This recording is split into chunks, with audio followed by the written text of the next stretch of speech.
중국이 한국을 포함한 9개국에 대해 무비자 입국을 허용합니다. 중국 외교부는 오는 8일부터 한국, 슬로바키아, 노르웨이, 핀란드, 덴마크, 아이슬란드, 안도라, 모나코, 리히텐슈타인 등 9개국의 일반 여권 소지자를 대상으로 내년 12월 31일까지 15일 이내 무비자 입국을 허용하는 정책을 시행한다고 밝혔습니다. 이번 조치는 중국이 한국을 무비자 입국 대상에 포함한 첫 사례입니다. 향후 양국 간 관광 교류가 더욱 활발해질 것으로 예상됩니다. 이번 정책에 따라 한국을 포함한 9개국의 일반 여권 소지자들은 비즈니스, 여행 관광, 친지 방문, 환승 등의 목적으로 중국 방문 시 비자 발급 절차 없이 입국할 수 있습니다. 중국은 지난해 11월부터 순차적으로 무비자 시범 정책의 적용 국가를 확대했습니다. 이번 발표로 인해 중국의 일방적 비자 면제 대상국은 기존 20개국에서 29개국으로 확대됐습니다. 현재 중국과 상호 비자 면제 협정을 맺은 국가는 태국, 싱가포르, 카자흐스탄 등 24개국이며 프랑스, 독일, 이탈리아 등 유럽 주요 국가가 일방적 비자 면제 대상국에 포함되어 있습니다. 이번 무비자 대상 확대에는 미국과 일본이 포함되지 않았습니다. 두 나라는 작년 8월 한국과 함께 중국이 단체 관광을 허용한 국가였지만 이번 정책에서는 빠졌습니다. 이번 중국 정부의 무비자 정책은 코로나19 이후 중국이 자국 내 경제 회복을 가속화하기 위한 전략이라는 평가가 나옵니다. 아울러 중국을 찾는 한국인도 더욱 증가할 것으로 보입니다. 이상 인천투데이 인투아이 앵커였습니다. 인천 계양 테크노밸리와 청라국제도시를 잇는 도심항공교통 실증 비행이 경인나라 백길 상공에서 내년 초 실시될 예정입니다. 이를 위한 이착륙장인 버티포트는 연내 완공을 앞두고 있습니다. 인천시와 LH는 계양 신도시의 UAM 인프라 구축을 위해 힘쓰고 있으며 국토교통부와 항공우주연구원 등 관련 기관과의 협력으로 2025년 상용화를 목표로 하고 있습니다. 향후 주변 수도권 인구 476만 명이 혜택을 받을 것으로 기대됩니다. UAM 운항에서 가장 중요한 요소는 안전과 경로 설정입니다. 계양 청라 구간 운항 경로는 김포국제공항의 공역과 분리하기 위해 아라뱃길을 중심으로 설정했습니다. 경로 설정 과정에는 기상 조건, 항로 장애물 분석, 비상 착륙 지점 확보 등 다양한 요소를 포함해 안전성을 최우선으로 검토했습니다. 김영민 LH 부장은 계양 청라를 연결하는 UAM 경로는 기존 대중교통 대비 최대 71%, 승용차 대비 62%까지 소요 시간을 단축할 수 있는 것으로 분석했습니다. 환경적인 측면에서도 연간 약 6만 7천만 톤에 달하는 탄소 배출 감소 효과가 기대되며 이는 인천을 포함한 수도권의 대기질 개선과 지속 가능한 도시 환경 조성에 크게 기여할 것으로 보입니다. 또한 UAM 인프라와 서비스 구축으로 약 2만 2천 명 고용 창출과 같은 경제적 효과도 예상됩니다. 계양 신도시 UAM 도입은 단순한 교통 개선을 넘어서 스마트시티 구현과 연결됩니다. 버티포트는 도심의 주요 교통허브로 기능하며 이를 중심으로 버스, 택시, 철도, 공유 차량 등을 통합해 서비스를 제공하는 마스 플랫폼을 구축할 수 있습니다. 김영인 LH 부장은 UAM 기반 특화된 스마트시티 모델을 기반으로 LH는 해외 도시 개발 사업 진출도 계획 중이라며 LH는 국내 UAM 기체와 스마트 솔루션을 결합해 해외 수출 모델로 발전시켜 국제 경쟁력을 강화할 것이라고 말했습니다. 이상 인천투데이 인투아이 앵커였습니다. 부영주택이 인천 송도 테마파크 예정지에 오염 토양 정화 명령을 이행하지 않아 유죄가 확정됐습니다. 연수구는 부영주택의 정화 작업을 재차 촉구하고 나섰습니다. 연수구는 지난달 29일 송도 유원지 토양오염 정화를 위한 환경정책자문단 회의를 개최했다고 4일 밝혔습니다. 부영주택은 2018년 12월 송도 유원지 인근 테마파크 예정지에 오염 토양 정화 명령을 받고도 별다른 조치를 하지 않은 혐의로 기소됐습니다. 부영주택 법인과 대표이사 A씨는 1심에서 각각 벌금 1,000만 원을 선고받았고 2심에 이어 지난 10월 25일 대법원 상고심에서도 유죄가 확정됐습니다. 해당 소송은 연수구가 2021년 고발한 건입니다. 부영주택은 2015년 옛 송도 유원지 인근 부지 92만 6천 제곱미터를 3,150억 원에 매입해 테마파크와 아파트 건설을 추진했으나 사업이 중단됐습니다. 2021년 토양조사 결과 테마파크 예정지 33만 6,449제곱미터에서 기준치를 초과하는 석유계 총탄화 수소와 납이 검출됐습니다. 연수구는 2023년 1월 3차 정화 명령을 내리고 2025년 1월까지 토양오염을 정화하도록 했습니다. 연수구 관계자는 재판부가 부영주택의 토양오염 정화 명령 불이행을 지적한 만큼 부영주택은 조속히 토양오염 정화에 나서야 한다고 강조했습니다. 이상 인천투데이 인투아이 앵커였습니다. 인천 중구가 실시한 제4면류교 중구 대표 명칭 공모 선호도 조사에서 영종 하늘대교가 최우수작으로 선정됐습니다. 구는 지난 10월 23일부터 11월 1일까지 온라인 투표를 진행해 제4면류교 중구 대표 명칭을 이같이 선정했다고 5일 밝혔습니다. 투표는 공항대교, 국제대교, 영종청라국제대교, 영종청라대교, 영종하늘대교, 이음대교, 인천공항대교, 인천국제대교, 자연대교, 하늘대교 등 후보작 10개를 대상으로 실시됐습니다. 이번 조사에는 구민 4,285명이 참여했습니다. 조사 결과 영종하늘대교가 1,335표를 얻어 최우수작에 선정됐습니다. 하늘대교가 953표로 2위, 영종청라대교가 407표로 3위, 이음대교가 315표로 4위를 차지했습니다. 2위에 오른 하늘대교는 공모전이 아닌 온라인 등을 통해 제안된 명칭이라 시상 대상에서 제외했습니다. 구는 이번 선정 결과를 인천시와 인천경제자유구역청 등 명칭 선정 관계기관에 제안하고 반영을 적극 건의할 계획입니다. 김정원 중구청장은 구민의 의견이 적극 반영되게 최선을 다하겠다며 제4면류교를 영종국제도시 개발을 위한 중심 기반 시설로 구축될 수 있게 힘쓰겠다고 말했습니다. 한편 2025년 개통 예정인 제4면류교는 영종국제도시와 청라국제도시를 잇는 총연장 4.67km 길이의 다리입니다. 영종대교, 인천대교에 이어 인천 내륙과 영종을 직접 연결하는 세 번째 교량입니다. 이상 인천투데이 인투아이 앵커였습니다. 글로벌 톱10 도시를 지향하는 인천시가 지속가능한 성장 동력을 확보하기 위해 경제자유구역을 확대하는 구상을 그리고 있습니다. 이는 수도권 역차별 해소와 균형 발전에도 긍정적인 효과를 불러올 것으로 기대됩니다. 정부에 집중된 지정 승인 권한을 이양받는 게 급선무이며 이를 위해 인천시는 지역 국회의원과 협력해 경제자유구역법을 개정하는 데 힘쓰고 있습니다. 민선 8기 유정복 인천시장의 핵심 공약인 재물 포르네상스와 글로벌 톱10 시티의 기반이 되는 사업입니다. 재물 포르네상스는 쇠퇴하는 인천 내항 주변을 개발해 신성장 동력을 마련하고 글로벌 톱10 시티는 금융과 미래 신산업 분야의 글로벌 기업을 유치하겠다는 내용입니다. 이를 위해 시는 기존 송도 영종 청라국제도시 외에도 강화남단과 인천 내항, 수도권 매립지, 송도 유원지까지 경제자유구역을 45제곱킬로미터 추가 확대 지정하겠다는 구상입니다. 시는 오는 2026년까지 용역을 마치고 산업통상자원부에 신규 지정을 신청한다는 방침입니다. 현재 국내 전체 경제자유구역 면적 271.4제곱킬로미터 중 인천은 122.3제곱킬로미터로 45%를 차지합니다. 산자부는 지난해 12월 국내 전체 경제자유구역을 360제곱킬로미터까지 늘리기로 했습니다. 현재 면적 271.4제곱킬로미터 대비 최대 88.6제곱킬로미터까지 추가 지정될 수 있어 시는 이 점을 노리고 있습니다.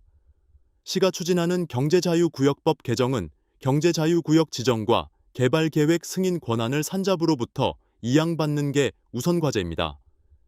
이에 따라 시도지사 권한으로 개최하는 경제자유구역위원회에서 심의 의결로 결정하겠다는 구상입니다. 또한 주요 기업에 대한 인센티브 제공 단서 조항인 수도권 배제의 내용을 삭제하는 것도 중요한 과제입니다. 주요 인센티브는 전용용지 공급, 세제 혜택과 자금 지원, 조성 원가 이하로 토지 공급 등이 있어 투자 유치를 더욱 촉진시킬 수 있는 요소입니다.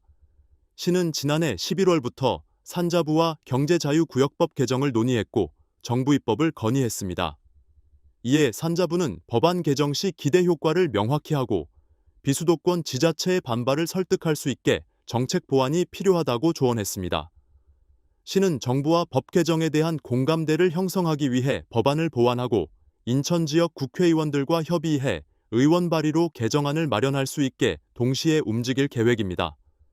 향후 대한민국 제2의 도시로 등극하는 인천이 새로운 성장 동력을 마련할 수 있을지 주목되고 있습니다. 이상 인천투데이 인투아이 앵커였습니다. 저출산 고령화로 인한 국내 인구 감소가 국가적 현안으로 떠올랐습니다. 정부는 소멸 위기에 놓인 지방자치단체를 살리기 위해 다양한 해법을 내놓고 있습니다. 특히 인천에서는 인구 감소 지역인 강화, 옹진군의 개발 동력을 확보하기 위해 수도권 정비계획법 개정 및 군사보호구역 해제가 시급합니다. 2021년 행정안전부가 지정한 인구 감소 지역 89개 중 강화군과 옹진군이 포함되어 소멸 위기를 벗어나기 위한 대책 모색이 필요합니다. 지방 소멸 위기의 주요 원인 중 하나가 인구 감소이므로 인구 유입을 위한 대책도 마련돼야 합니다. 따라서 강화 옹진군은 저출산 대응 정책과 함께 인구 감소를 막기 위한 방안을 병행해야 합니다. 무엇보다 수도권 정비 계획법과 군사기지 및 군사시설보호법 등의 규제를 완화해 개발 동력을 확보하고 인구 유입을 유도해야 합니다. 2021년 행정안전부는 인천 강화 옹진군을 인구 감소 지역으로 지정했지만 인천이 수도권 정비계획법에 포함되면서 규제를 받아왔습니다.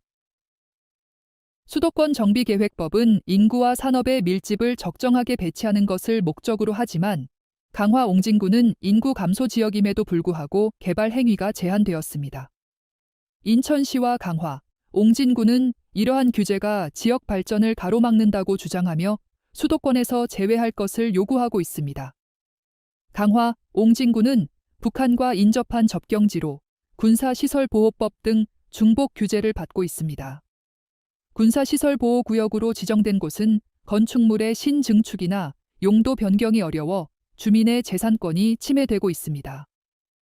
정부와 지방자치단체는 인구 감소 지역인 강화 옹진군을 수도권 정비계획법 규제 대상에서 제외하기 위한 노력을 하고 있습니다. 국토교통부는 5월 2일 새로운 전략을 수립해 수도권 정비계획에 반영하기 위한 제4차 수도권 정비계획 보완 방안 연구 제안 요청서를 공고했습니다. 제안 요청서에는 상대적으로 낙후된 지역을 지원하기 위한 차등 관리 전략이 포함되어 있습니다. 이는 규제를 완화해 개발 동력을 확보하고 인구 감소 문제를 해결하고자 하는 의도로 해석됩니다. 인천시와 강화, 옹진군은 규제로 인해 지역 경제와 기반 시설 개발이 저해되고 있다고 주장하면서 정부의 규제 완화를 지속적으로 건의하고 있습니다. 인천시 관계자는 계획법 개선의 필요성을 지속적으로 알리고 있지만 잘 받아들여지지 않고 있다고 언급하며 국토부가 지자체 의견을 수렴할 경우 계획법 개선 의견을 적극 개진할 계획이라고 밝혔습니다. 또한 군사보호구역 해제와 관련해 강화, 옹진군 관계자는 관할 군 부대와 협의를 진행 중이며 지속적으로 군사보호구역 해제를 요청하고 있지만 안보 문제로 진척이 더디다고 설명했습니다. 이상 인천투데이 인투아이 앵커였습니다. 인천 서구 연희공원 특례사업의 공공기여 방안 중 하나인 학교 설립이 그린벨트에 의해 지연될 가능성이 제기되었습니다. 6일 인천투데이 취재 결과에 따르면 인천시와 인천시교육청은 국토교통부에 사업 예정지 내 학교 용지의 그린벨트 관리계획 변경을 요청했으나 전망이 밝지 않다고 합니다. 연희공원은 1970년에 도시공원으로 지정되었지만 오랜 기간 방치되어 인천시는 2016년부터 개발행위 특례사업을 추진하게 되었습니다. 민간공원 특례사업은 민간 사업자가 전체 공원의 70% 이상 면적의 녹지를 조성해 공공에 기부 체납하고 나머지 땅에 아파트 등을 개발할 수 있게 한 제도입니다. 민간 사업자는 서구 연희동의 24만 제곱미터 규모 땅에 생태공원을 조성하고 나머지 땅에 1370세대의 공동주택을 짓고 있습니다. 개발 과정에서 도시개발 사업에 따른 학생 수용과 개발사업 초과이익 환수 등의 이유로 개발 예정지 인근에 연희초등학교를 설립하기로 했습니다. 당초 예정지였던 연희동 6521호는 2022년 중앙투자심사에서 학교 위치와 통학로 부정적이라는 이유로 탈락되었습니다. 신설 공동주택과 학교 간의 도보거리가 초등학생이 혼자 다니기에 부적합했기 때문입니다. 이에 따라 인천시와 인천시교육청은 학교 예정지를 공동주택과 더 가까운 거리로 옮기기로 했으나 새로운 예정지가 그린벨트에 속해 문제가 발생했습니다. 공동주택 신설로 인해 유발될 학생 수는 564명으로 2026년 12월 입주를 예정하고 있으나 학교 신설 절차를 시작해도 2027년 3월 개교가 어려운 상황입니다. 국토부가 그린벨트 해제에 동의하지 않을 경우 학생들은 인근 서고초등학교 등으로 셔틀버스를 이용해 등하교해야 할 것입니다. 시교육청은 그린벨트 해제 불가 시 중앙투자심사에서 탈락한 예정지로 돌아가는 방안을 고려하고 있습니다. 그러나 기존 부적정 사유를 해소하더라도 학령 인구 감소 등의 이유로 학교 규모 축소 등 난관이 많습니다. 시교육청 관계자는 국토부의 그린벨트 해제를 요구하는 한편 기존 예정지의 부적정 사유를 해소하는 여러 대책을 마련하고 있다며 현재로선 시교육청이 할 수 있는 것은 없다고 전했습니다. 이상 인천투데이 인투아이 앵커였습니다. 신안산선 개통이 당초 2025년 4월에서 1년 8개월 정도 지연될 것으로 예상됩니다. 충남 홍성에서 서화성과 원시를 거쳐 경기도 고양시 대곡역까지 이어지는 서해선 철도는 반쪽이 됐습니다. 충청남도는 신안산선 구간 중 원시부터 서화성 구간이라도 조기 부분 개통해 충남에서 수도권 접근성을 높여야 한다고 목소리를 높이고 있습니다. 지난 6월 인천투데이는 당초 2025년 4월 예정됐던 신안산선 개통이 어려울 것으로 전망된다고 보도한 바 있습니다. 이후 민주당 양문석 경기 안상갑 국회의원은 지난 7월 사업 시행자인 넥스트레인이 4년 공사 연장을 검토해 국토부에 협의를 요구했고 국토부 협의를 거쳐 공사 기간을 1년 8월 연장하기로 합의했다고 밝혔습니다. 이로써 신안산선 지연이 현실화됐습니다. 서해선은 현재 경기도 고양시 일산에서 출발해 대곡, 소사, 시흥시청, 원시 구간을 운행하는 관격철도입니다. 당초 국토부는 신안산선 개통인 2025년 4월에 맞춰 고속열차 KTX-이음을 투입해 대곡부터 원시와 홍성을 잇는 서해 선고속철도를 계획했습니다. 그러나 신안산선 개통 지연으로 국토부는 지난 2일 서해선 서화성, 홍성 구간만 개통하고 ITX 마음을 투입해 하루 왕복 8회 운행한다고 밝혔습니다. 국토부는 향후 서화성, 원시 구간이 개통하면 KTX-이음을 투입해 홍성, 대곡 서해선 전 구간에 고속철도를 운영한다는 계획입니다. 하지만 서해선 고속철도는 당분간 반쪽으로 운영될 수밖에 없는 상황입니다. 일각에서는 신안산선 공사 구간 중 서화성, 원시 구간만 조기 준공해 서해선 고속철도를 운영해야 한다는 목소리가 나오고 있습니다. 김태흠 충남도지사는 지난달 28일 제68차 실국원장회의에서 서해선과 연결된 신안산선 개통 지연으로 일부 구간이 단절돼 이용에 불편이 예상된다며 원시, 서화성 구간만이라도 조기 부분 개통해 김포공항과 경기 고양시 대곡까지 운행될 수 있게 국토부와 적극 협의해 달라고 당부했습니다. 이상 인천투데이 인투아이 앵커였습니다. 인천대학교 교수 44명이 윤석열 대통령의 즉각 하야를 촉구하는 시국선언을 발표했습니다. 인천대 교수들은 6일 오전 11시 송도 캠퍼스에서 역사와 국민의 준엄한 명령을 전하는 인천대학교 교수 일동 명의로 시국선언을 진행했습니다. 참가자들은 2017년 3월 12일 오전 11시 피청구인 대통령 박근혜를 파면한다라는 헌법재판소의 판결과 함께 국정농단 의혹으로 시작된 130여일의 박근혜 대통령 탄핵 정국에 마침표가 찍혔다며 국민의힘으로 이룬 역사적 승리가 불과 7년이 조금 더 지났는데 또다시 아픈 역사가 반복되려 한다고 밝혔습니다. 또한 최근 정치권과 사회 곳곳에서 탄핵의 요구가 거세지고 있다며 탄핵은 헌법재판소의 판결문이 밝힌 것처럼 국가와 헌법을 수호하기 위한 제도로 국가 공동체가 민주적 기본 질서를 지키기 위해 불가피하게 치러야 하는 민주주의의 비용이라고 전했습니다. 교수들은 윤 정권은 출범 전부터 부부가 합동으로 온 국민과 나라를 힘들게 한 특이한 정권이라며 단순한 국정농단을 넘어 주가 조작, 명품백 수수, 각종 관급 공사와 관련된 불법과 부정 의혹, 온갖 의전 실수와 망신살이 멈출 줄 모르고 그 내용과 수준 또한 치졸하고 저급하기 이를 데 없다고 덧붙였습니다.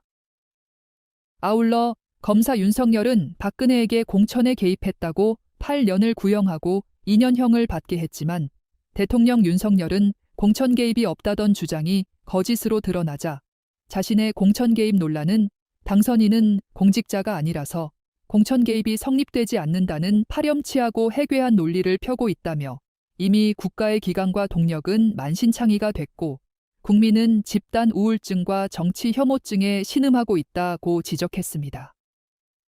끝으로 탄핵은 긴 시간이 필요하고 정치 사회적 비용도 너무 크다며 정치권에선 임기 단축 개헌이 회자하는데 앞으로도 1년을 더 참을 수 없다고 밝혔습니다.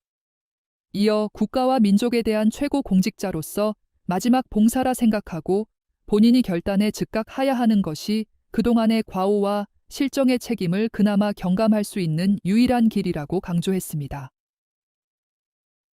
시국선언에는 총 44명의 교수가 참여했습니다.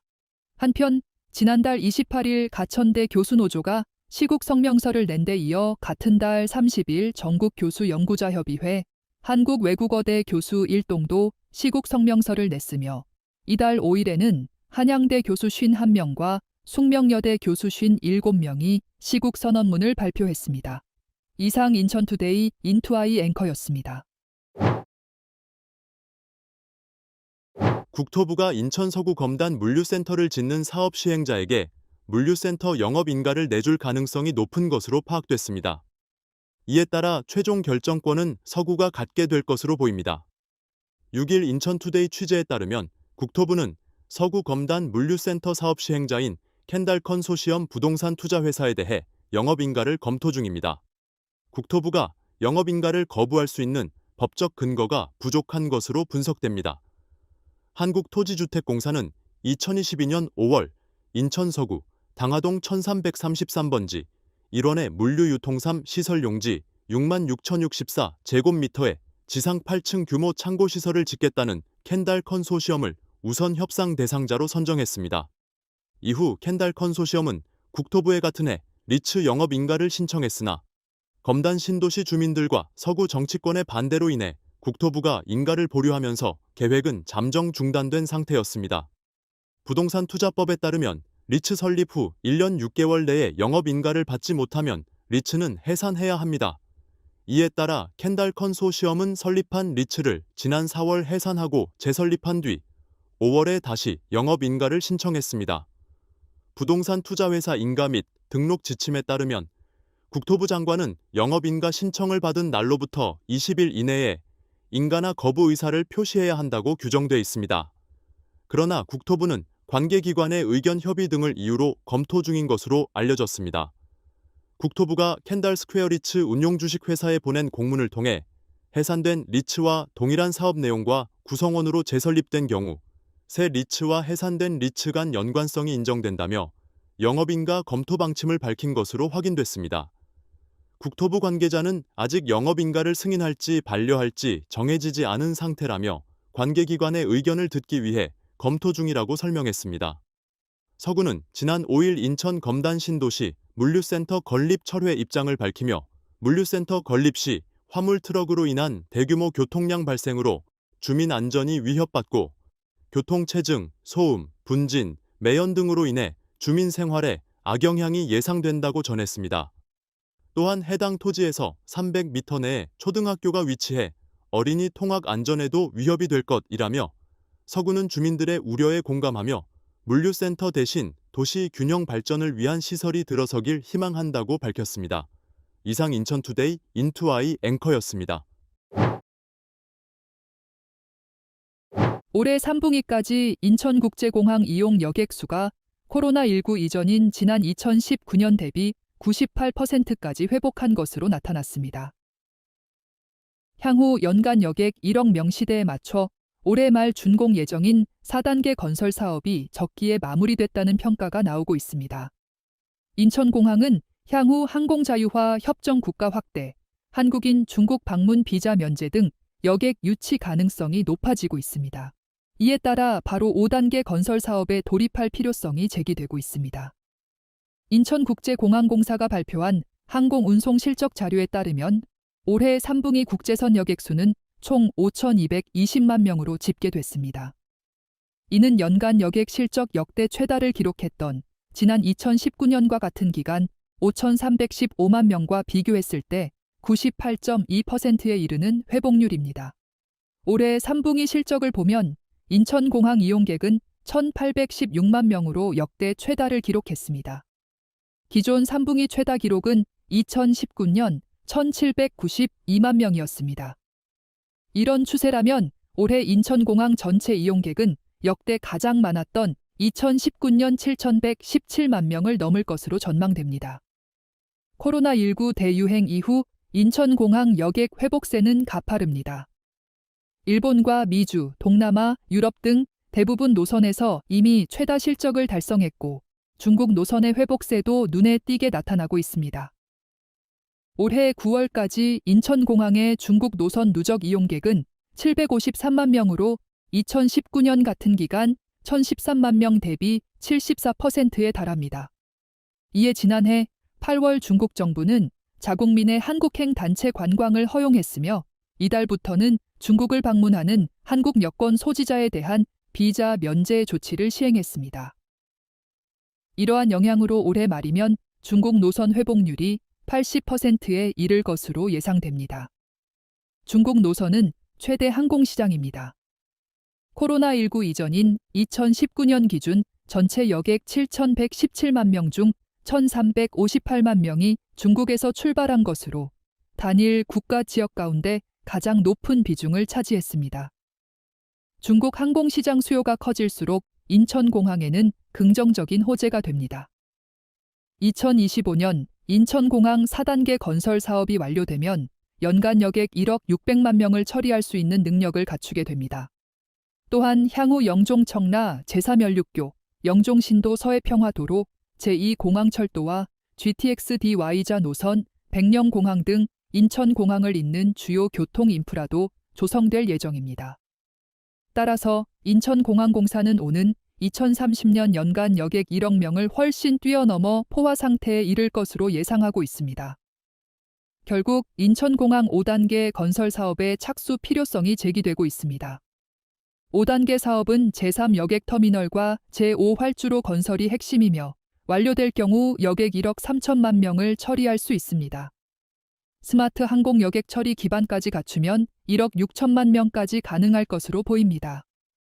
최정철 인하대 지속가능경영학과 교수는 코로나19 시기에 선제적으로 4단계 건설 사업을 추진했기 때문에 인천공항 여객 수용 능력을 확보하게 됐다며 5단계 건설 사업도 막힘없이 진행해야 세계 공항들 사이에서 뒤처지지 않고 경쟁력을 갖게 된다고 강조했습니다.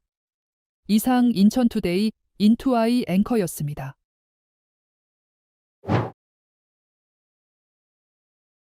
인천항이 올해 컨테이너 물동량 300만 TU를 역대 가장 빠른 시기에 달성했습니다. 인천항만공사는 11월 6일 기준 인천항 컨테이너 물동량이 300만 TU를 넘어섰다고 7일 밝혔습니다. 이는 지난해 11월 17일보다 11일 앞당긴 것으로 2017년 이후 8년 연속 300만 TU 처리라는 대기록을 세웠습니다. 올해 내수 부진과 중동 분쟁에 따른 해상 운임 변동성 증가, 중고차 물동량 감소 등 대내외 악재 속에서도 인천항의 수출입과 환적 물동량이 모두 고르게 증가했습니다. 수출의 경우 기계류, 잡화, 섬유, 플라스틱 고무류 분야 증가가 두드러졌으며 수입의 경우 전자기기, 목재, 플라스틱 고무류, 잡화 등 분야가 증가했습니다. 인천항만공사는 올해 상해와 호치민 등 해외 사무소를 통한 포트세일즈로 사무용 가구, 파프리카, 전자상거래 등 신규 수출 물동량을 유치했습니다. 또한 코로나19 이후 주춤했던 해외 마케팅도 중국, 베트남, 싱가포르는 물론 독일, 프랑스까지 확대해 인천항의 새로운 물류 환경을 적극 알렸습니다. 공사는 연말까지 컨테이너 운영사들과 협력해 선사 화주 마케팅을 강화하는 등 올해 목표인 350만 TU 달성에 총력을 기울일 계획입니다. 이경규 인천항만공사 사장은 글로벌 공급망 불안정과 내수 부진에도 선사, 포워딩, 컨테이너 운영사 등 항만 물류업계와 협력해 물동량을 늘릴 수 있었다며 내년 한중간 물동량과 항로 확대, 인도와 인도네시아 등 넥스트 차이나 지역과 마케팅 강화, 중부권역 화주 마케팅으로 안정적 물동량 증대 기반을 마련하겠다고 밝혔습니다.